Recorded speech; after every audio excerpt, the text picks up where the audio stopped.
What's up? Check out this blunt and honest review from the Jock and Nerd Podcast. That's us. My name is Imran. My name's Anthony. He's the jock. He's the nerd. And he's the rug boy. What's up, guys? Jock and Nerd. All right, fellas, let's get to this week's movie review. We will be discussing the classic Planes, Trains, and Automobiles from 1987. Here's your spoilers for a 38-year-old movie. Strap yourselves in, you fucks. Spoiler time. How did we come to this movie, Anthony? I think you can give us half the story. Well, if that's an Imran thing. It's me doing Ronald Reagan, is what that is. Is that what that is? Well, he used to do that? Yeah, he would go all the time. Well, Nancy, I don't remember. I don't know if I was even alive. No, at probably point. not. But whatever. Anyways, I was planning. I had tickets for this movie to see it at the Alamo. Wow, because they do old showings, and they were doing it the Thanksgiving week. I had no idea that it was a Thanksgiving movie. Yeah. I do remember you guys saying that it would be a fun movie to watch, and then it just ironically happened to pop up, and I was like, "Oh, I'll go see it." And you'd never seen it before, right? Never seen it. Wow. All right. Well, Planes, Trains, Automobiles, written, produced, and directed by John Hughes. We all know and love John Hughes. Gave us the Brat Pack, great teen angst movies in the 80s. And the movie originally released November 25th, 1987, just over 38 years ago. We just passed the anniversary, which is kind of fun. On the Rotten Tomatoes is sitting at a 93% tomato meter, 87% popcorn meter. This movie was made for $15 million, $1987, and finishes a box office of $49.5 million, $1987. Not bad for a comedy for $15 million. Anthony, I put this link in there. What's some of those other 1987 movies we had there? Oh, I gotta click on this fucking link. Bear with me 1 second, and we will look at the movies that were released. It's a good year. It's a good year. We're gonna go in-year releases in 1987. All right. So name the top. Well, I'll name the top 10, and then I'll do what I usually do and throw some extras in there. So top 10. Number 1, 3 Men and a Baby. Oh wow! Yeah, so I like that comment. It's good. Fatal Attraction. Number 2. Okay. Is that the Douglas? Michael Douglas, Glenn Close. Oh, yeah. That's right. The Rabbit Ties. Yeah. That's right. Yeah, that's the one. Beverly Hills Cop 2.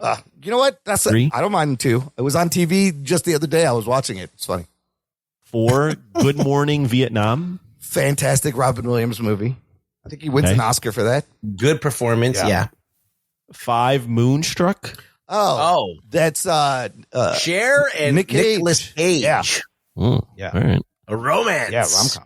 6, The Untouchables. Oh, this is fucking fantastic. This is the Kevin Costner, Sean Connery. That's right. It's about Al Capone. It's probably one of the greatest Al Capone movies you're ever going to watch. That's right. All right.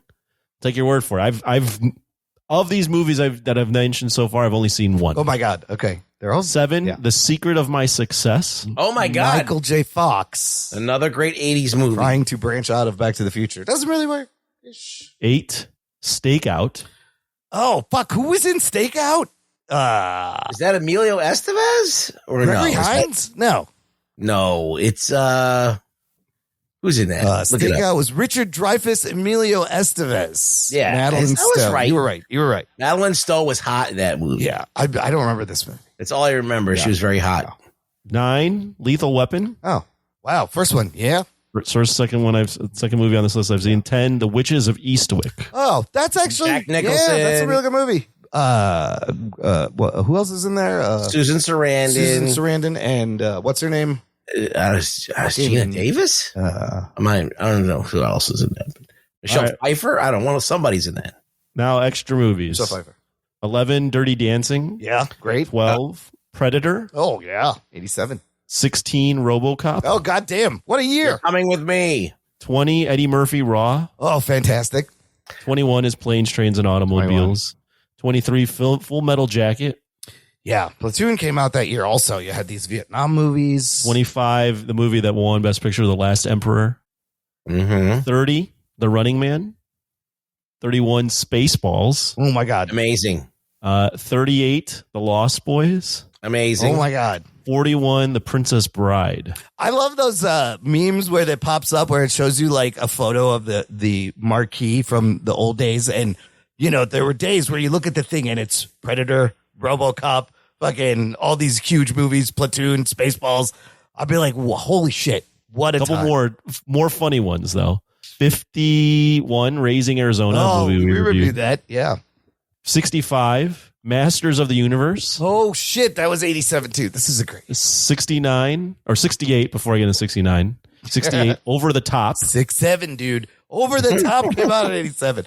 69, Superman 4, The Quest for Peace. We'll end it there. This is like my childhood. What a summer that was. Oh, they're all bangers. Yeah. They're all pretty much bangers. Yeah, the whole year. I mean, this is like, I vividly remember this year and all these movies.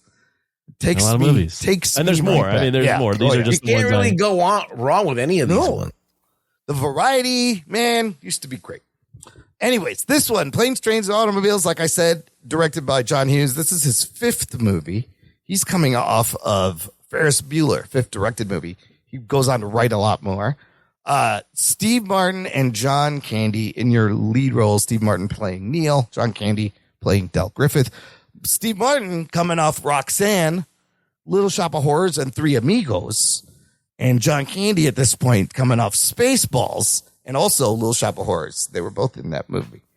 So this is where these guys are in their career. A surprising rated R. I forgot this was rated R, and there's an obvious reason for it. But when you watch it, if you've never seen it, you'll be like, why is this rated R? And then you get to the scene, you're like, oh, I see. And a great runtime, 1 hour 32. Anthony, first time, what happens in Planes, Trains, and Automobiles? Planes, Trains, and Automobiles is about this uptight lawyer in New York, Neil Page, who's just trying to get home for Thanksgiving in Chicago.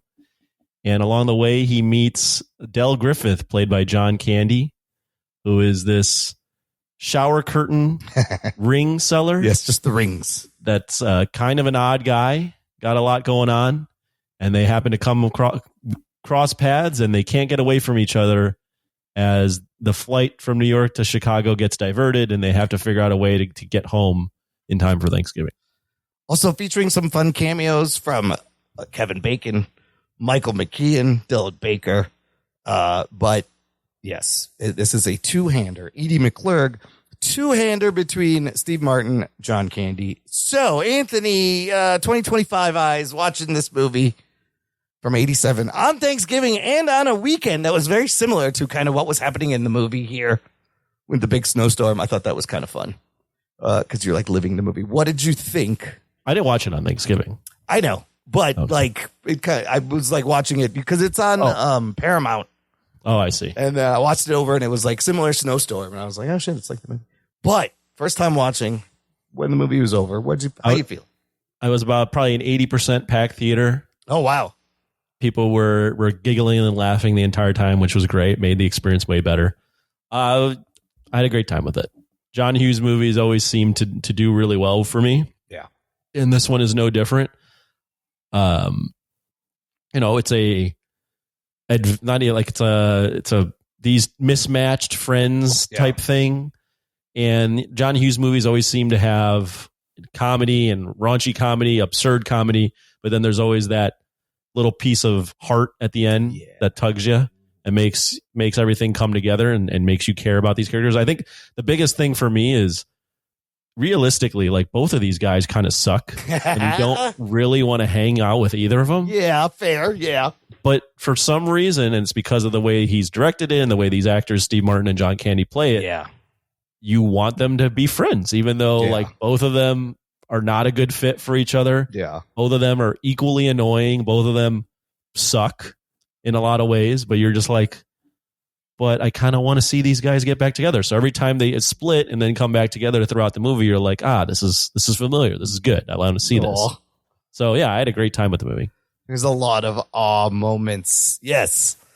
And Steve Martin to play the straight guy to Candy is kind of brilliant. Ruggs, what's your history with this movie? I remember it from when I was like a kid when it came out, and I saw it on HBO or something like that. And I just remember it as the movie where everything goes wrong. for these two guys, and just like one thing after another. And that was what I remembered. When I watched it a second time as an adult, there are a lot more things at play. And there is a lot of these things. Like, you don't really realize like how lonely men are sometimes and how closed off they can be and how like they just want to be left alone. And you know, it does kind of, with a lot of laughs, chip away at that. Mm-hmm. And then eventually when you get to the end, you just realize like, yeah, there's just fucking, these dudes are fucking miserable in their ways. And they're not even, one of them is got the perfect house and the family that's waiting for him to come home. But the other guy's got nothing. Yeah. And he's kind of living in a weird way, like kind of just ad hoc, whatever he can do that day. Yep. And it just, it shows you like the existence and the fact that friendship can really do a lot of things. So, I mean, at its core, it is a movie about friendship. So, and I got that more watching it as an adult than when I was a kid and just saw like, oh, everything's fucking blowing up and they're fucking miserable and they're mad at each other. They're fighting. Yeah. So I think it's a good, sweet movie. I think it's a good Christmas movie or a Thanksgiving movie. I know a lot of people have a very big fondness for this movie. So I'm one of those people. I fucking love this movie. But your point is very interesting because there's clearly a deep inner sadness to the Del Griffith character. But I didn't even think the Neil character also has this inner sadness that, you know, that he can't let out. But he can't really participate in anything. Everything's a problem for him. Yeah, everything. He's just miserable and complains. But this movie is so wonderful on so many levels. It is an amazing time capsule movie of how we used to do stuff back in the before computer times, how travel was before Ubers, before terrorism. You know, all these things. Yeah, because that changed a bunch of things. And we'll get into the stuff that they do in this movie that you're like, oh, remember this shit? But lots of things you don't see anymore, which I love because you have to remember them. The smoking everywhere gets me. It's fantastic. But this is a great Thanksgiving movie, and there's not a lot of those. It's a very small category, and this is one of them. You can watch every Thanksgiving. It is perfectly cast. These two, you couldn't get better people. Their chemistry is amazing. Their performances are so real and heartfelt that like you said, Anthony, you root for both of them, even though they're completely opposite. I love seeing John Hughes. John Hughes is Chicago, and the fact that this was kind of a outside of his wheelhouse a little. It wasn't a teen angst comedy that he was known for. He kind of shows that he could do drama. You see a lot of Home Alone scenes in this movie. That I think the house feels very Home Alone. It's a different house, but the journey, a lot of the scenes, I think he just pulled from this movie when he wrote Home Alone. But the other thing that's wonderful about these two characters and what they go through is that it is so like universally relatable, just in the fact of traveling, of all the shit that happens. But everyone either has met someone like Neil and Del, or have been Neil and Del at a certain point in their life. Like, it's just so relatable and universal that I love it. It's a great movie. Let's get into favorite moments, favorite things. The whole journey he takes is crazy. So, like I said, one of the things you don't see anymore, if you notice in the beginning, when he's at the meeting, because he has a plane ticket for 6 p.m. He checks his watch. He's in downtown New York. It's 5:45 p.m. He makes it to the airport like 2 minutes before you have to get on the plane. Remember when you could do that? I remember that shit. Anthony, do you remember that shit? You could roll up last minute and they would just let you on the plane. I remember being able to not have a ticket and walk whoever you were going with through the gate. All the way to the gate. You could drop them off. Yeah. Without any security, nobody taking you. You got to take your shoes off. You got to show up 3 hours early for a fucking domestic flight. The good old days. Well, you need to get pre-checked. I don't know what you're doing showing up 3 hours early for a domestic flight. Who are you? I'm on some list. Every time I get a plane ticket, there's like a large red X on it. They're always frisking him. Yeah, I don't know what the X means on my plane tickets, but it's on everyone. We get you throwing out 3 hours before domestic flight is kind of crazy. Maybe an hour. But like some places, they're like, you guys show up 2 hours before. It's annoying. You need to. Well, we can talk about this. I love sitting at the airport just waiting for the plane. Yeah, it's like, dude, that's my favorite part. Well, nowadays you can listen to podcasts. Sitting there like an asshole. You can listen to podcasts. You're on your phone. Like time goes by. Yeah. Back in the day, you had to buy a book or a magazine or some fucking. We're side tanging here, but I think it has to be said for me. I try to get it. I try to literally get through security and board the plane. I always try. Oh, you time it to just keep walk in, walk on. Yeah, walk right. Yeah. There's no reason for me to be at the airport any earlier than that. What's the longest it's ever taken you to get through security? Well, I have pre-check now. With pre-check, sometimes it can take like 20 minutes or so. If you're at a busy airport and it's like a Sunday in Vegas or something like that. Yeah, that's not bad at all. 30 minutes? 20, 30 minutes is the longest I've ever waited in with pre-check. Now with like regular, I don't know. I haven't done that in a long time. What does pre-check do?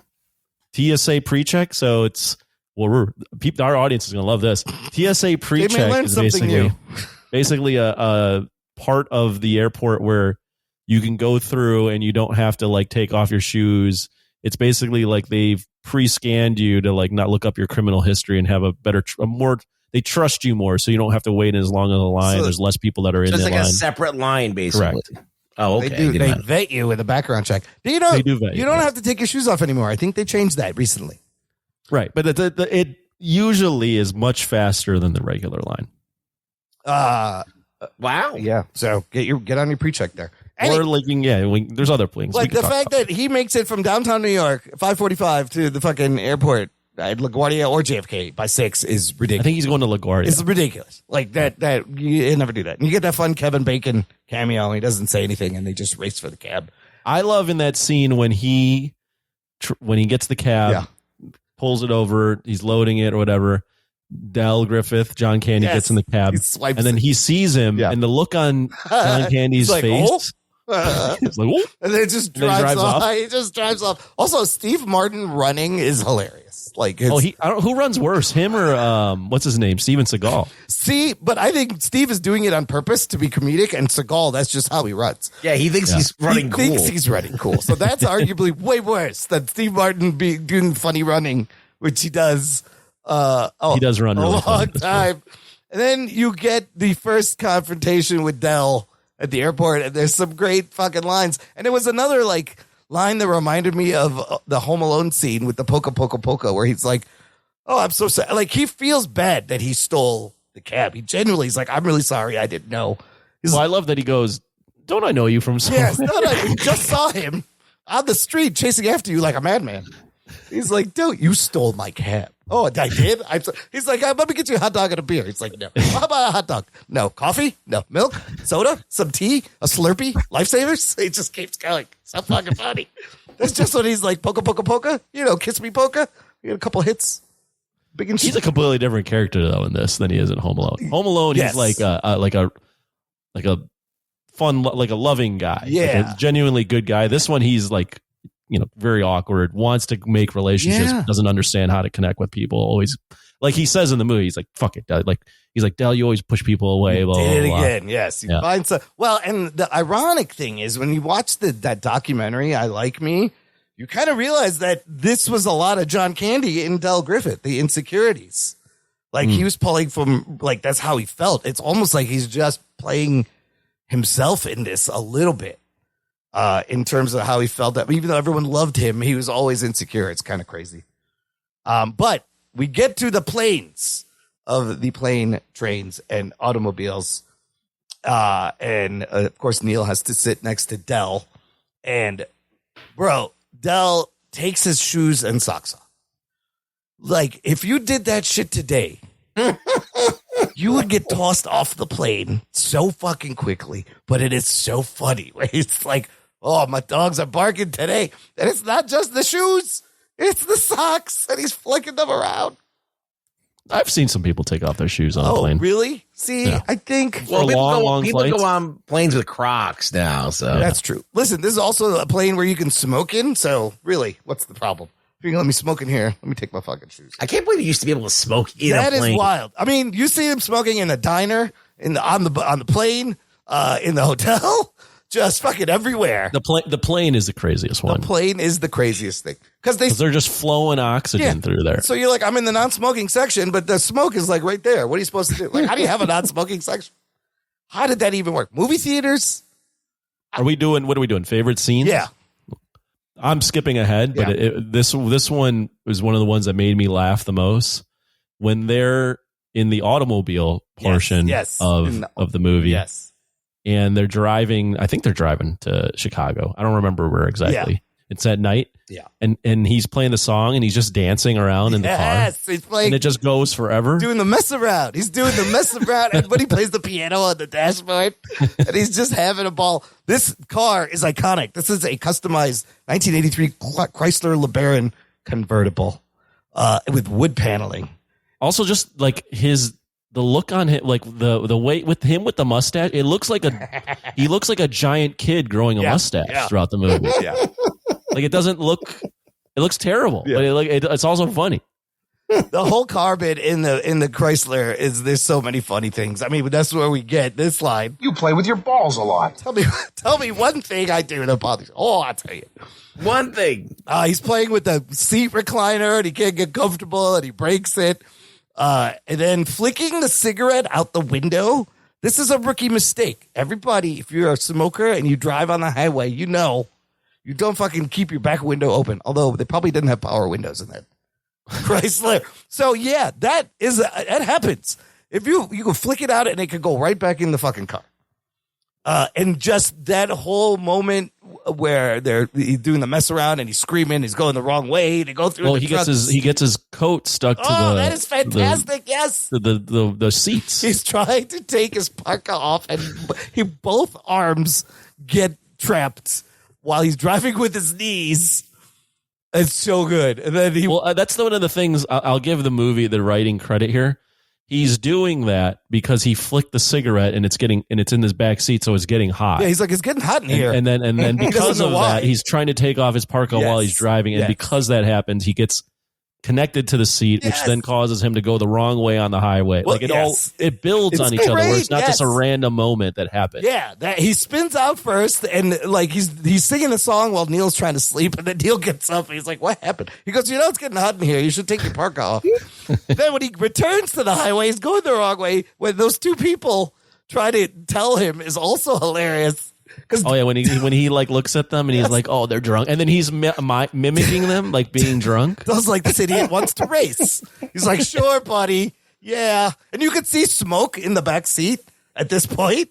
And then finally, the two trucks, and they're screaming. And then this is it gets almost Pee-wee's Big Adventure. You notice that, Ruggs? Yeah. When they're going through the trucks, you see them as skeletons, and then Neil sees Del as the devil laughing real quick in a devil costume. And their fingers, I love this that. is so good. Their fingers are embedded in the dash. The steering wheel is bent. And you think that was crazy, right? So they pull the truck over, and they just sit on the truck. And this is like my favorite part, is them sitting with their backs to the truck, and you slowly see this red glow, and you hear the crackle, and they just turn, and the fucking car is on fire. It's fucking hilarious. Shit. Well, that scene reminds me. Remember Home Alone 2? Yes. When Marv gets electrocuted and he turns into a skeleton. Yes. For a second, like yes. yeah. That like I was like, oh, yeah. John Hughes has been doing this shit. Yeah. He's been getting ridiculous. But that fire scene. Yeah. The thing that's great about that is earlier in the movie, you see the credit card switch. Yep, he gives them the opposite. And then you realize he took off his coat and it's in the car. Yeah, then he goes, "I'm putting my wallet in the glove compartment. Make sure I don't forget." And because of this, now he's lost his credit card. And Neil doesn't know, so he just starts laughing because he goes, "You finally did it to yourself, Del." He thinks he screwed himself over. Only to find out that, you need a credit card to rent the car. Well, this is the thing that I'm talking about earlier where, like, Del sucks, too, because Del used this man's credit card without him knowing to rent a car. Sure. What do you mean, sure? It happened. But didn't they both have diners cards and they just got each other's? Yes, but he admits, Dell goes, oh, yeah, like I was going to pay you back for that. He said he was going to pay him back. Is it possible he thought it was his and he used it and then he realized? No, I think he knew. He admits in the movie that he knew it was his credit card. He's like, oh, well, I was going to tell you. But in his defense, and he says it, Wait a minute, don't defend He goes, this. you abandoned me. Every time Neil wants to split up with Dell, you could see how hurt he is, and it's so sad. Okay, Imran, you're literally giving the perspective of like a complete idiot.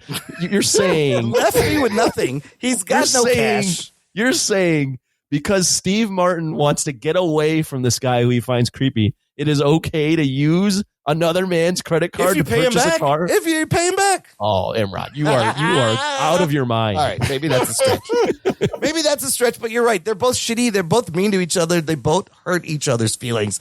I think one of the most like heartfelt scenes, and it happens real early, like 25 minutes in the movie, is when Steve Martin finally unloads on Dell. And they haven't even been together a lot by the time they're in the hotel room. And he's like, hey, how about this? When you tell a story, how about you have a point? It makes it more interesting for people listening. And then that's when you get his line like, I like me. My wife likes me. My clients like me. So whatever you want, I'm the real deal. You know, think what you will. And this is like 25 minutes in. And then they go through a whole adventure afterwards, and it kind of changes his mind. So, well, let me interject there, and then I want to hear from Ruggs, like what some of his scenes. But I like that scene, but I do like that he gets back in bed with him. Yeah. They end up cuddling. Yes. Candy kisses him on the ear. And he goes, why did you kiss me? And then he goes, where's your other hand? He's like, isn't it between two pillows? Those aren't pillows. And they jump up and they're like, how about that Bears game last week? Yeah. Yeah. You see that? Yeah. It was good. Good game. So funny. I mean, there's a similar moment when they first get there and Dell's like, you want to take a shower? And Neil's like, no. I was like, no, I didn't mean together. I mean, do you want to take a shower? Do you want to go first? And then he just destroys the bathroom while the whole time he's in there. Ruggs, do you have a scene that stands out? Oh, yeah, when he yells at the lady after he rents the car, and he's just dropping the F-bomb. Yes. That's great. This is why it becomes R-rated. It literally they drop what? 20 F-bombs in that? 18 if you count Edie McClurg's at the end. And she improv'd the lines when she's on the phone about Thanksgiving. And his fuck tirade, it's 18 F-bombs in like under 2 minutes. And she has the best at the end. She goes, where's your rental agreement? I threw it away. Oh, you're fucked. I want a fucking car right fucking now. I mean, they dropped him off in the lot with nothing, and his freak out when he's just throwing, you're messing with the wrong guy, and he's doing his Steve Martin thing. Does he end up walking back to with no shoes on? Yes, pretty much. And he's got the shoes get ruined in the snow, right? Yep, he's got to cross the highway. He slips down the snow. He's on the runway, and then he's all fucking dirty and mad, and it's so funny. The thing that's great about that scene is that he opens up with, she's like, how may I help you? And he's like, you can start by wiping that fucking dumbass smile off your rosy fucking cheeks. So good. Then give me a fucking automobile. And then he goes, a fucking Datsun, a fucking Toyota, a fucking Buick, 4 fucking wheels, and a seat. So good. And like he just starts unloading. Yeah, I didn't know that was going to happen in this movie. Just because they keep it like it's like PG-13 until that moment. That's the part of the movie where I went, oh, damn. That's now I understand. He's hit a breaking point. You've been there. Like I don't blame him. He's now become me. Everyone's been there. Ever this happens is you just get frustrated. Have you ever yelled at someone like that?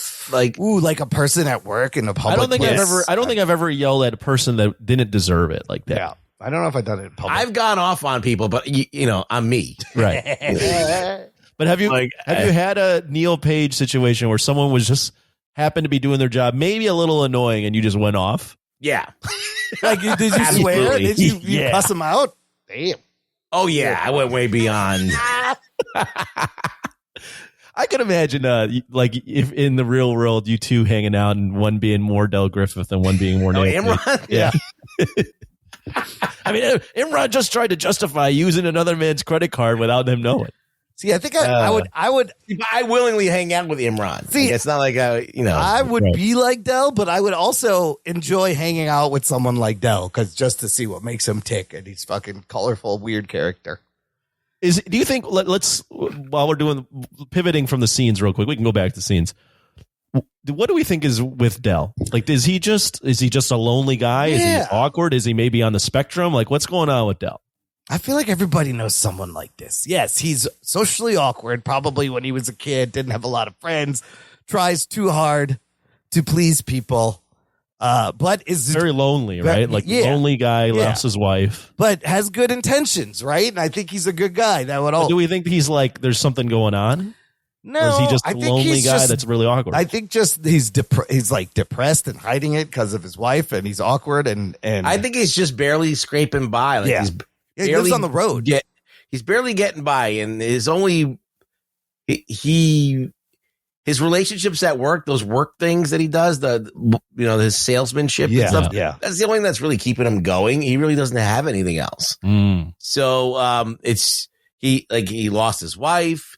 He doesn't have any kids. He doesn't have anybody that really gives a shit about him. So he's kind of like a sailor or something. He's just kind of like he's nomadic almost. He's going from place to place, and he just has the only contacts he has are the people that he meets along the way that he's selling to and his business partners or whatever. And he's someone that probably like really values close relationships. Yes. But he values them so much that he pushes people away really easily. Yeah. He gives that great monologue. He gives a creepy vibe because he's just so over enthusiastic about meeting people. He just goes too far. Well, clearly. Yeah. I feel like I don't know. I sympathize with that character a lot. Yeah. Because, as you get older, you don't hang out with people as much. Right. And so you look forward to it so much that you're overly enthusiastic when you do get to see people. Well, also this probably a little bit of what Hughes was touching on is like when you're in your, late 30s, early 40s, the ability, especially for men, to make friends with new men is very difficult. Yep. And but also like kind of what they want. Like men still want to be able to meet people and hang out with other guys, but it's tough to do that at that type of age. And I don't even know, because like Neil's character, Paige, he doesn't give a shit about making friends. He just wants to get home. Yeah. Right. So you have one guy that wants to have a friend, and the other guy is like, and most people, like most men, I think, even to this day, don't really give a shit about meeting new men. They want to, right? But they don't really openly try to do that shit. Right. They just want to like go home. It just kind of happens like this, right? So like fate puts them together, and he even says like, I found someone who I enjoy their company. What do? I do my, and, he's talking to Marie, but I think Del cherishes Neil more than Neil. Somehow Neil comes around by the end, and could they be friends? Sure, but Del is just looking for anyone at this point because I'm not, and he's very smart at the selling the earrings as the shower curtain rings as earrings, like the different ways he makes money on the road, and everything is his connection. He's like, I know a guy, Doobie's Texiola. He's like, I sold this guy shower rings. He'll give us a room. And so that gets on Neil's nerves too. He's like, you didn't give me anything. You got all this because of your shower ring connections. But at what point, let me ask you this. If you were Neil, at what point would you bail on Del? Or would you immediately? You wouldn't feel bad and help him out? The minute I saw that guy sitting next to me that fucking stole my cab, I would be like, all right, it's not a big deal. He fucking stole my cab, what an asshole. But like, I wouldn't give him the time of day. Now you're sitting next to him on the flight. Yeah. Yeah. I would just ignore him the whole time. No, you can't ignore Del Griffith. It's impossible. Oh, I can do it. Oh yeah, I don't have a lot of patience for that type of stuff. I don't think I would cuss him out, but I would definitely be like, all right, I'm doing what I can to get away from this fucking guy. Like if I was on this journey, I think maybe the worst thing he does is like trashing the bathroom in the time that Neil's just in the shower. God. I was like, how did you do that doing in there? So quickly? And everything's wet, and he just leaves him the little towel to dry off, little hand towel. It's hilarious. And Wasn't his underwear in the sink? Yeah, yes. Later he gets up, he washes his face with his dirty sock water, and then wipes it with his underwear. And then you hear Del go, "Oh, remind me to empty the sink there before my socks are in there." Yeah, Del. I mean, Dell's not a guy that like he definitely is not. He's not a guy that it makes it easy to get along with. No. But every time they split, like there's that moment after the train, which is a very short part of this Planes, Trains, and Automobiles. Train breaks down, and Neil sees Dell dragging the trunk, and he could have went his own way, but he felt bad, and he helps him. And there's several times where I'm like, the acting where you're like, oh, I want these guys to still be friends, even though like there's no way in hell either of them should be friends with each other. So I had a couple of questions, like how did that car after it was on fire still fucking, they could drive it and it wasn't hot, they weren't melting, and it still worked. I thought that was interesting. That's movie magic. Movie magic. Hotel room, $42.50. Pretty, or $17 and a nice watch based on what you have. Very cheap. The waiting for payphones. That's something you don't see. You don't see that shit anymore. I also love the line when the other guy on the other side of the road is telling him they're going the wrong. It's like where he goes, they said we're going the wrong way. He goes, he's drunk. How does he know where we're going? And Neil's like, that's a good point. How does he know where we're going? It's fucking funny. Here's a funny part when they're caught and they don't have a ride, and Dell calls in a favor, and the hillbilly comes. Yes, Owen with his whole family. With the whole family is spitting up everything through his nostril, and then he calls his wife out to pick up the luggage, and they're like, "Oh no, we got this." And he goes, She's short and skinny, but she's strong. But she's strong. She goes, one of the babies came out sideways. She didn't say a word. And she comes all out like ready to pick that shit up. Yeah. And she gets it. Another great scene when they get on the bus, which is like, that is the worst way to travel still in this country. Worst. The fucking bus. You're going to run into the most colorful characters. It's great for people watching. But when Neil tries to start a sing-along and it's some obscure song, 3 coins in a fight, he's like, what? Nobody knows this word? And then Dell saves him by going, Flintstones, Flintstone. The whole bus starts singing. It shows you perfectly their 2 characters. I think what also helps besides the acting in the movie and the funny scenes is, I think you mentioned this earlier, Imran, or you might have hinted at this. There's scenes throughout the movie where you're like, if I was in this situation, I completely understand what they're going through and how much this sucks. Yep. I would flip out too, probably. Or like everyone's had a flight where it's gotten delayed or canceled, and you're like, fuck. I would get there. How am I going to get home? Yeah. Right. So like that's one of like the travel nightmares, right? Is like, I have to get home. Yes. The plane's been canceled or it's been diverted or whatever it is. It's circling in the air. How am I to fucking get home? So that already sucks. And then you're partnered with someone that you fucking hate. Yes, on this journey. So actually, John Hughes loosely based this on a real thing that happened to him. He says, quote, this movie is based on an incident that actually happened to me when I was an advertising copywriter. I set out from New York to Chicago on Thanksgiving weekend, and after a 5-day delay, ended up in Phoenix, Arizona via Wichita, Kansas. So he took all of that and made this amazing yarn. Some other fun things they do in Chicago with different locations. At the end, they get pulled over with Michael McKean. That's also a pretty funny scene where he's like, you think this car is road safe? He's like, yeah, I think it's fine. Dell gets a semi truck and they're in the back of a cheese truck. That's very Home Alone. Another little Home Alone bit. And they make it finally to the LaSalle Van Buren Blue Line L stop. I do remember. I do know that stop. Yeah, that stop is still there. It looks a lot very similar. Still the same to this day. I was going to say that looks exactly the same. Yeah, which is great. And they have to part. The train looks the same. The train does look the same too. They haven't done a lot of advancements, but they finally part, and Neil is relieved at first, and then I love this moment where he's just thinking about his family. And he's thinking about all the wacky shit that he just went through. And then he starts to connect when Dell said, I haven't been home in years, that possibly Dell doesn't have anyone to go to, and goes all the way back. And then when he goes into the train station, that's like a fucking Metro suburban train station. That would not be where the LaSalle Van Buren. Right. Stop. That's the first. But it's real sweet. And he confronts him, and Dell confesses Marie has been dead for 8 years, when the whole time he's been talking about her like she's alive. And that he doesn't have a home. And then the next shot is just heartwarming. Is Neil and Dell carrying the trunk on the suburban streets. He's invited him home. And you're just like, oh. Where do you think Dell was going? He was going to sit there until he bumped into someone else he could fucking mooch off of or get a, I don't know. He was. No, I'm saying, like, where do you think he was going from the get-go, from the beginning of the movie? Where is he? Is he just going to Chicago to go there? He was trying to get to Chicago for some reason. Yeah. Yeah, that's the only thing that I have a question about. Maybe there was a shower ring curtain convention, something. I don't know.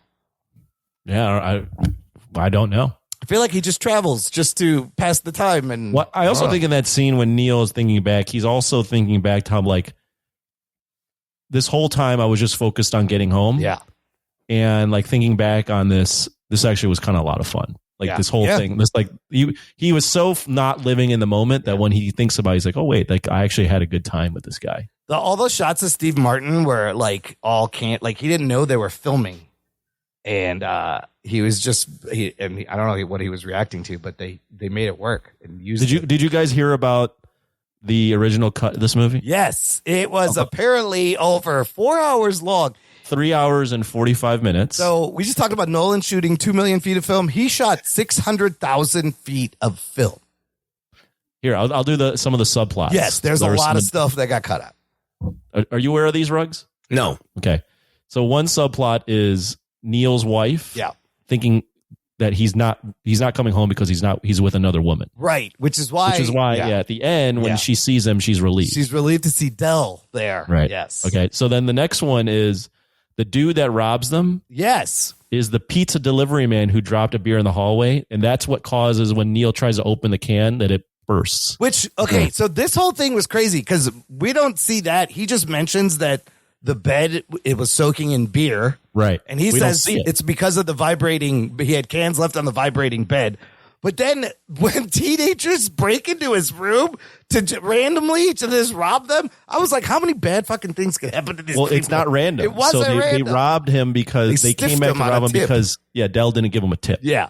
So that, and then the last one sense. here yeah. is there's a whole subplot that Dell actually drives past Chicago and they go into Wisconsin. Yes, when the trooper pulls them over, he tells them you overshot Chicago by like 100 miles. And if you look close, I didn't notice this. The trooper is wearing a Wisconsin patch. There's another thing where when Dell shows up with the semi truck towards the end, he has a black eye. And it's never brought up, but it's because Dell said the driver doesn't let people ride up front with him. And there was a deleted scene in which the driver punched Dell in the face. That's why he had a black eye. I mean, those all seem funny, but also the movie. How's that happen to another hour, almost 2 hours? Oh, and originally it was written that Dell was going to follow Neil all the way to his house. So this is where I found out the shots of Neil on the train, remembering his journey with Dell, was unscripted footage of Steve Martin, who had no idea. So instead of Neil going back to get Dell was just going to follow him like a fucking stalker. That don't make no sense. Also, there's a post-credit scene that I did not know this movie had. Yeah, I don't know, Ruggs, to your point. I don't know how that still gets it to almost 4 hours. Yeah. Yeah, it doesn't There's seem probably like a lot more stuff. I would love. Seems like 15 minutes more worth of footage. So they put out a Blu-ray in the 2000s, and there's like 75 minutes of deleted scenes on that fucking Blu-ray. But the post-credit scene, which I didn't even watch, is... There's a post-credit scene? Yeah, apparently there is. So this was like something he pulled over from Ferris Bueller, where he gave you like our first post-credit scene. And I'd never seen it, and I looked it up. It's there. It's simply the advertising guy in the beginning of the movie is still looking at his designs and trying to pick which one. His boss, Neil's boss, where he took forever. Where he's just like, that is also real funny in the beginning where he's about to say something and doesn't. And he's just like, we're going to have to think about this over the holiday. And he starts to open his mouth and says nothing. Lots of funny stuff. Originally, John Hughes wanted Tom Hanks as Neil and John Travolta as Dell. Oh, my God. In 87, I don't know. I don't know what Travolta was doing. Wait. Don't gloss over that. Yeah. Ruggs, what do you think of that? Horrible. Travolta as Dell? Travolta as Dell, Tom Hanks as Neil. Yeah. I could see Tom Hanks as Neil. Yeah, that I could see, but no one could be. That's John Candy's role right there. Yeah. So the other pairing that they kind of wanted, Rick Moranis for Neil, John Goodman as Dell. Goodman might have worked as Dell. Still, I think Martin Candy's the way to go. I think Martin. Yeah, Goodman has the. I think Candy it's like Candy's like he's got that kind of boyish innocence. Yeah, he's so relatable and charming, and he has this presence that you just love him instantly, whatever he's playing on screen. Like, right. Whereas you know? Goodman was more a little rougher around the edges. John Goodman. I can see maybe John Belushi. Belushi, yeah, might have been good. You could, if Chris Farley, if they did a remake, I was in going to the say 90s, Farley. You could do Farley, but really, Martin and Candy are just fantastic. I can see this as like a Jack Black role. Oh God, That's what I was thinking too. Jack Black. Here, okay, that leads to the next question. Could you make this movie today? And if you did, you got to change a lot of shit. You could still have trouble traveling and have an annoying person.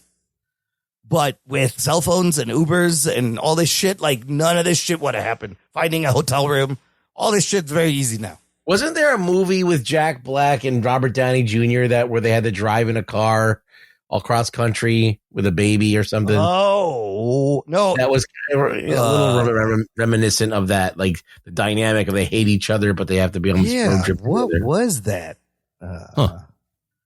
Well, that's funny you say that because the first person I thought of that would play Neil, literally the first person I went was Robert Downey Jr. Oh, man. Robert Downey Jr. as Neil. As a straight man. And like super annoyed. Yes. And then who is the lovable, annoying Dell in today? You could do Jack Black. Downey Jr. Jack Black. I would say Jack Black is the easy one. So I feel like Jack Black, but I feel like we might be past Jack Black. I mean, the kids love him now. Do they? Because of the Minecraft movie. Fucking kids love Jack Black. Well, you could get Jonah Hill, but he's not fat anymore. Oh, yeah. They would put, you know what? Rogan. They cast Colin Farrell, put him in a fat suit these days, these fuckers. You could roll out there Zach Galifianakis. Zach Galifianakis. Okay, yeah, the movie is not with Jack Black. It's Zach Galifianakis and Downey Jr. Robert Downey Jr. That could work. It's Due Date with Zach Galifianakis. Due Date. That's the movie. Due Date. Okay, so there were some attempts. Or here's a left, kind of like a left field out there. Yeah. But you have this guy play the straight man that normally doesn't do the straight man. Yeah. Sacha Baron Cohen is a straight man. As Neil. And then Zach Galifianakis. And Galifianakis as Del Griffith. And that would be good. Because you got to mimic what they did, where they had the guy that usually is the goofball playing the straight man. Guy, yeah. You'd have to somehow like sabotage their phones or have them lose their phones. Otherwise, the fucking movie doesn't work. All the comedy is taken out of the movie. Well, there is the phones is one thing, but there are situations where you can still get shitty travel like that. Yes. So that still like very much rings true. Like just the whole traveling over the holidays still holds up. So according to Wikipedia, a couple of attempts at remakes in August of 2020, remake was reported to be in development with Will Smith and Kevin Hart. Okay. That might work. Kevin Hart's hilarious. Kevin Hart is I think he would be Del. Probably, and Will be the straight. In February 2023, Hart confirmed that the writing was already underway. And then December 2022, it was announced Drew Barrymore and Adam Sandler would be starring in a different reboot of the film. That I don't know. I'm tired of them. They've done do too many movies. They've done a lot of movies. Will Smith, Kevin Hart, maybe they're just the right age now to do this in a modern version. But wasn't Will Smith like banned from Hollywood? Is he still around? Oh no, he's back and did the Bad Boys. That did well. Oh, that's right. He did Bad Boys. He's back in a good grace. He just slapped the dude. It's fun on TV. I mean, he was talking shit about his wife. I can relate. That's all. It's not like you fucking. Which part can you relate to? The slapping or being slapped? Both actually. More the being slapped, probably, in public humiliation. I could definitely relate you just to that. casually throw out there, I can relate. My wife's name out your mouth. My dog's name. Somebody talk shit about my dog. Where can you relate to that moment in time? Being slapped in public is probably how I can relate. More Chris Rock side of things. Okay. Any other funny parts? We'll rate it. I mean, the whole movie is fucking funny. I think it's well paced.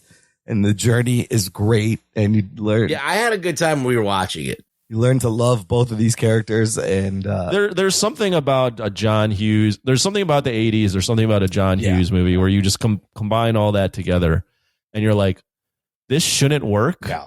But it works. It's John Hughes, man. He just has that touch. What is it about John Hughes? Real quick.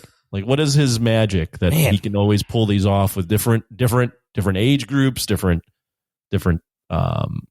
situations? Like he always either writing or directing or producing. Like his movies always seem to have some magic to them for the most part. I mean, I feel part of it is like he's just a student of showing the human condition and really reading people and understanding people and putting that emotion and heart and vulnerability into the shit. And he's funny. But I think also it was the time. It was the 80s. It was all the teen movies he did that he just had this vibe that worked. I think that what he does, see, like if you take line by line what he's doing, it seems by the book, right? It seems like but it's the situations that they're put in that add so much context. So for example, we talk about Ferris Bueller's Day Off, like that whole thing with Cameron and his father and the problems that are there. That's a really deep thing that's kind of anchors the movie. And he kind of does that with every movie. He kind of anchors it in some kind of melancholy emotion. Yeah. So, but it's funny. He makes light of it, but he's still hitting on that thing. He's still hitting on the loneliness, or like, you know, in every movie, there's like, even at Breakfast Club, it's like they're all these disconnected kids, but they're all going through the same thing. And you could feel that by the end of the movie, they have a real understanding of each other. Yeah, you feel their performances. They get stoned together. They have an experience. So they stick up for each other. So it's like these things kind of happen, and they're organic in how they happen. Yeah. It's good writing. It's just, I mean, it comes. I don't know if it's like, I don't know if, let me take that back. I don't know if it's organic, but it feels organic. Yeah. It may not be organic if you analyze it, but it feels in the moment or to be organic. Like what Anthony was saying, like there's reasons for things and threads that have consequences later, and it all kind of makes sense, right? It all kind of fits. It's very consistent. But then, each movie is anchored in this emotional moment that tugs at your heartstrings. But it could be crazy and wacky and fun, but there's always that deep moment. What do you think? No, I agree. I agree with you guys. I think the thing I noticed the most in this is just how he weaves a thread throughout the movie. Yeah. Whereas it's, like I mentioned earlier, it's not just something happens randomly, or as Ruggs likes to say sometimes when we criticize the movie, it doesn't just happen because he wrote it that way. Right. He weaved this thing throughout the movie, all these shitty things that happen that build upon each other, where then you get to a point where like, this is a fucking mess. Yes. Like this whole thing is a mess that like could have been avoided, but there's all these different things that happen that these characters do that they overlook or whatever that cause like a chain reaction of events. So I think that's just really clever writing, on top of the fact that he anchors these movies in like, you know, the real human condition and like sadness or loneliness or whatever theme he's trying to convey in this in each movie that he's working on.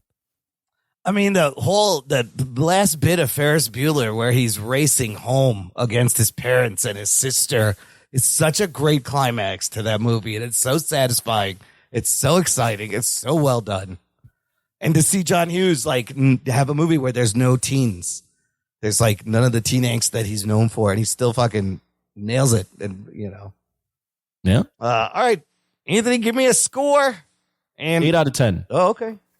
8 out of 10. I really enjoy this film. I have a question at the end, but I'll hear your scores out first. You want to rank it against other John Hughes movies? I don't know. They're all kind of. Well, no, that's what I was going to ask. Okay. And you have to, is we're not going to rank it. We're going to rank it against the movies he's directed. Okay. So okay. So this, I'll list those off after you're done giving your score. Yeah. Ooh. Okay. Ruggs.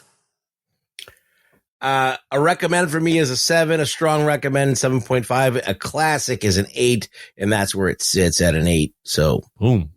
I'll give it a 9. I fucking love this movie. I fucking loved it. It's utterly. Oh, that's me. I love it. It's utterly rewatchable. Somebody. That's fucking awesome. Yeah. Oh, that's really good. Let's go. What the fuck? Last time I think we did Weird Science and we talked about. Yeah. I asked you guys of anything he's ever done. What do you like the most? And we answered. Yeah. But instead, let's do this. He's only directed a handful of movies that he's actually been involved with. Yes. So the movies he's directed are 16 Candles, Breakfast Club, Weird Science, Ferris Bueller's Day Off, the one we're talking about right now, She's Having a Baby, Uncle Buck, and then Curly Sue in 1991. I believe all the movies he directed, he wrote. So he's never, I don't think he's Correct. directed a movie, didn't wrote. But then he also, wrote a bunch. So out of wrote those, and produced a bunch. But so out of those, which one do you like the best?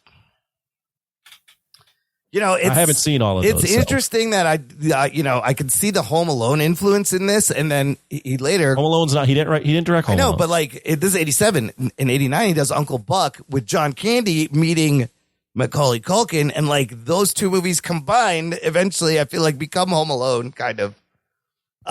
But so fuck, dude, Breakfast Club, Ferris Bueller is a very, very strong. I would think his best for me would be Ferris Bueller's and Breakfast Club out of the ones he's directed. Pick one. I'm gonna go Ferris Bueller then. I think that's his fucking. That's his masterpiece. Magnus Opus. Yes, Magnus whatever. Magnum Opus. Magnum Opus.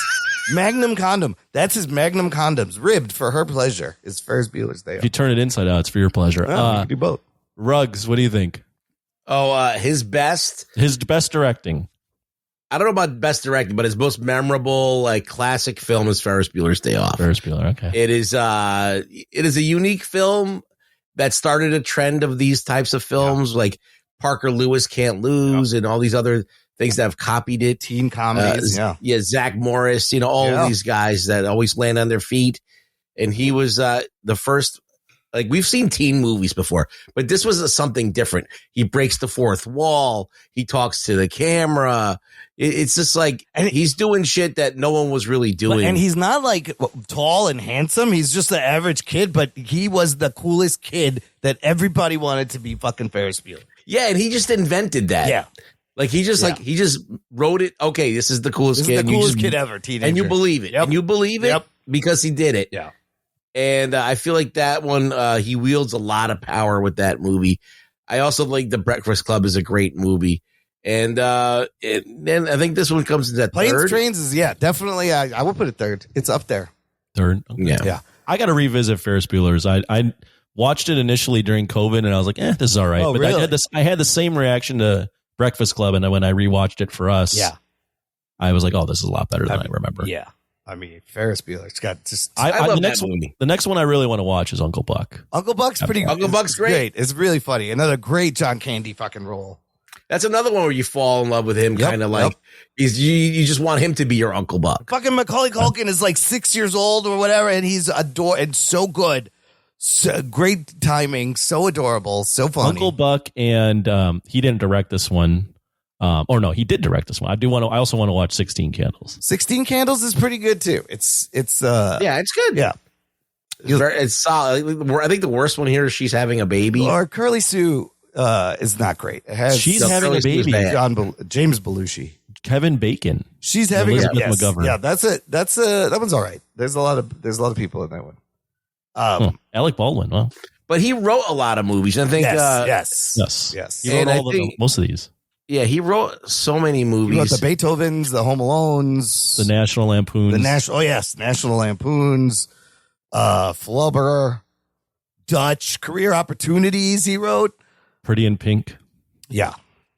Miracle on 34th Street. Some Kind of Wonderful. He wrote a lot of shit. Yeah, there's a lot of teen movies that he wrote. Yeah. But this guy was working. Mr. Mom, he wrote. Fuck. Wow. But he comes. Mr. Mom. Which one was that? Dude, Michael Keaton. Keaton is great. Yeah, great that's movie. right. I have seen. You want Mr. a great Mom. Michael Keaton 80s double feature? It's Mr. Mom followed by Gung Ho.